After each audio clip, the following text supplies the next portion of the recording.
Hello everyone, good morning all of you. आप सभी लोगों का हमारे official YouTube channel Nishant GS research centre में स्वागत है।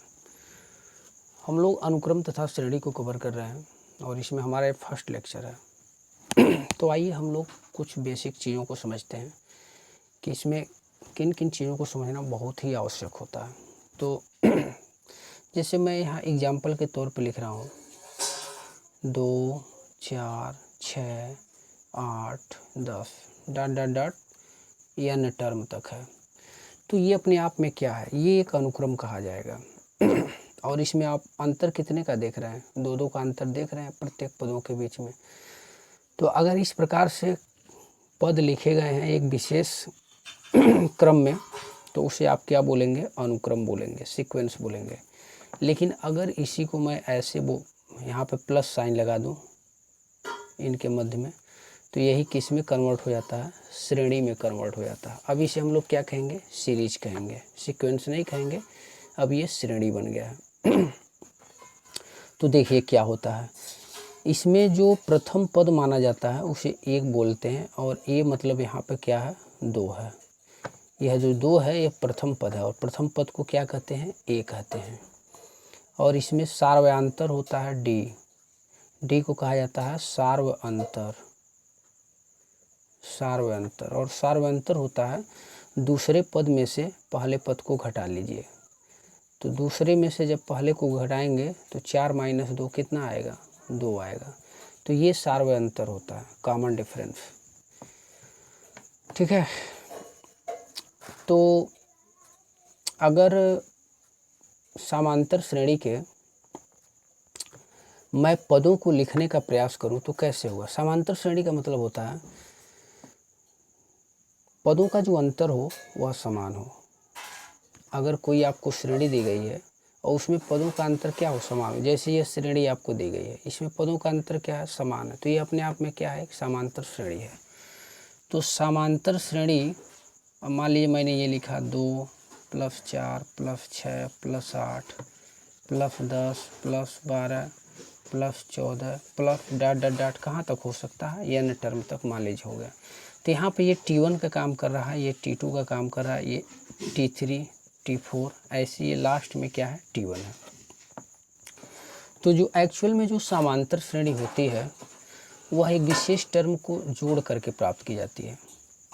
जैसे T1 यहाँ पे क्या है, A है, ठीक है। T2 को हम क्या लिख सकते हैं, A + D लिख सकते हैं। T3 क्या है, A + 2D है।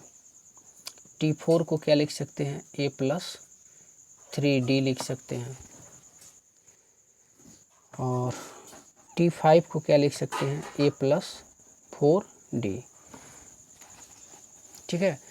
तो इस प्रकार से पदों को लिखा जाता है। तो ऐसे जब Tn को मैं लिखने का प्रयास करूँगा तो क्या होगा, A + n - 1 × D होगा। इस बात को आप अच्छे से समझ लीजिए ये कैसे होगा। तो एक्चुअल में जब मैं दूसरा टर्म लिख रहा हूँ, यहाँ पर आप देख रहे हैं T2 है तो यहाँ पर A + D आया है। ऐसे जब मैं तीसरा पद लिख रहा हूँ तो A + 2D, यानी D के पास में एक कम होकर के आ रहा है। ठीक है। अब ऐसे देखिए T4 मैंने लिखा तो A + कितना हुआ, 3D हुआ, यानी 4 - 1D करके हुआ। और जैसे मैं एक टर्म को आपको लेकर के यहाँ पे समझा रहा हूँ, जैसे T5 को मैंने क्या लिखा है, A + 4D लिखा है। क्या इसी बात को ऐसे नहीं लिखा जा सकता है, 5 - 1 × D। ठीक है। ये किसको बता रहा है, T5 को बता रहा है। तो इसका मतलब ये हो गया कि अगर मैं Tn ज्ञात करने का प्रयास करूं तो वह A + क्या हो जाएगा, जैसे 5 मैंने ज्ञात किया तो 5 - 1 × D हुआ। तो ऐसे जब Tn आप याद करेंगे तो n - 1 × क्या होगा, आपको D प्राप्त होगा। तो ये होता है समांतर श्रेणी का n वां पद का ये फार्मूला होता है। ठीक है। अब इसी को आप L भी बोलते हैं। L बराबर होता है A + n - 1 × D। एक्चुअल में वो जो Tn पद होता है वही आपका अंतिम पद होता है। यहाँ पे आप श्रेणी में देख सकते हैं ये जो n है यही आपका क्या है, अंतिम पद का काम कर रहा है। तो उसे आप L बराबर भी आप ये फार्मूला लिख सकते हैं, या Tn बराबर n वां पद के लिए भी आप यही formula A + n - 1 × D apply कर सकते हैं। क्लियर है। अब थोड़ा सा हम इनके योग को देख लेते हैं तो योग समांतर श्रेणी का जो योग होता है उसे यश से लिखते हैं। और यश का अगर मैं योग करूं तो जैसे मेरे पास पहला टर्म a है, दूसरा a प्लस डी है, फिर a प्लस 2d है, a प्लस 3d है, a प्लस 4d है, डॉट डॉट डॉट, ऐसे आखिरी वाला क्या होगा, a प्लस एन डी होगा कि नहीं होगा? क्लियर है? तो अब इसमें मैं क्या कर सकता हूँ, ए आप देख रहे हैं कितने बार आया होगा, एन टर्म तक आया होगा, तो उसका योग जब आप करेंगे तो क्या मिलेगा, एन इंटू ए मिलेगा।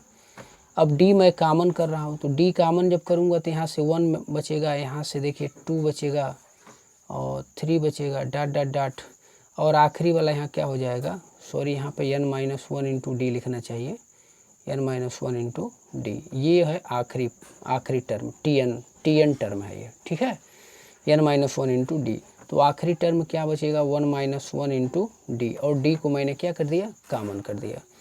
यही तो हैं सभी समांतर श्रेणी के पद, A plus D, A plus 2d, A plus 3d, और आखिरी है A plus N minus 1 into D. तो ए एन टर्म है, एन बार है, ऐसे आ रहा है, तो इसलिए उसका जोड़ मैंने क्या कर दिया, एन इंटू ए कर दिया, और डी सब में कामन कर दिया, ये आपका बन गया। तो अब आगे जब इसको आप प्रसार करेंगे तो एन ए प्लस डी रहने दीजिए, इसका जोड़ करेंगे। हम लोग प्राकृतिक संख्या का जोड़ पढ़ते थे, एन प्लस 1/2, ये होता था एन प्लस 1/2। तो यहाँ पर एन का काम कौन कर रहा है, एन माइनस 1 कर रहा है, उसमें एक जोड़ दीजिए और भाग कर दीजिए, ठीक है। तो ये हो जाएगा 1 से लेकर के एन माइनस 1 टर्म तक का जोड़। तो आपको यश बराबर क्या मिलेगा, एन इंटू ए प्लस डी, और यहाँ तो देखिए एन बचा, एन माइनस 1/2 बचा, ठीक है। तो अब इसमें क्या हो सकता है, इसमें कामन कुछ दिख रहा है। अगर मैं n/2 कामन करूँ, n/2, तो देखिए इसमें n तो है, n हो गया, नीचे मैंने 2 निकाला है, तो ऊपर भी हमें 2 बैलेंस करने के लिए लिखना पड़ेगा, तो 2a प्लस और n/2 यहाँ से निकल गया, तो n माइनस 1 इंटू क्या बचा, d बचा। तो ये होता है बेसिकली, यही होता है समांतर श्रेणी के n पदों का योगफल। अच्छे से लिख दे रहा हूँ, n/2 और 2a plus n minus 1 into D. Clear है? ये होता है समांतर श्रेणी के n पदों का योगफल।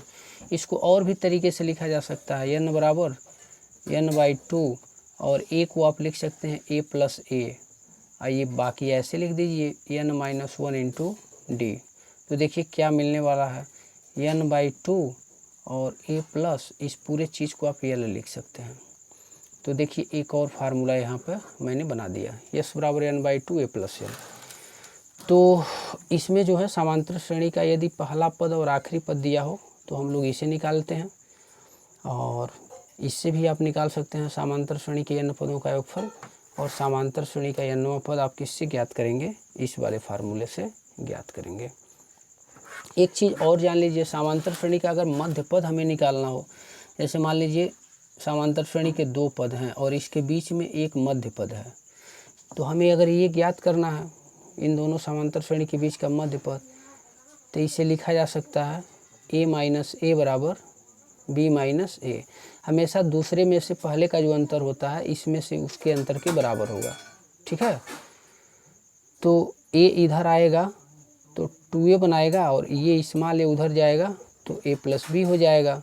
तो a बराबर क्या हो जाएगा, a प्लस बी और बटे में 2। तो ये होता है समांतर श्रेणी का मध्य पद। क्लियर है?